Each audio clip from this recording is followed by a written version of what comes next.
حضرت موسیٰ علیہ السلام نے اللہ تعالیٰ سے عرض کیا، اللہ میں اس انسان کو دیکھنا چاہتا ہوں جس پر تو سب سے زیادہ ناراض ہے۔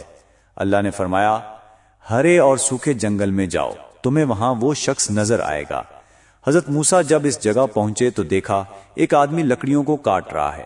حضرت موسیٰ کے دل میں خیال آیا، اللہ کی پناہ، یہی ہے وہ بد نصیب انسان جس پر اللہ سب سے زیادہ ناراض ہیں۔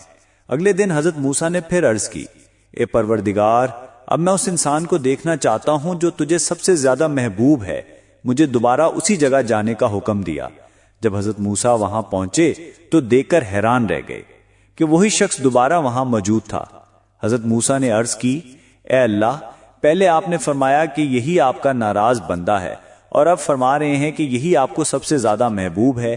اللہ نے فرمایا، موسیٰ، جب تم کل وہاں سے واپس آئے تو اس شخص کا چھوٹا بچہ اس سے سوال کرنے لگا، ابا جان، کیا اس درخت سے بھی کوئی چیز اونچی ہے؟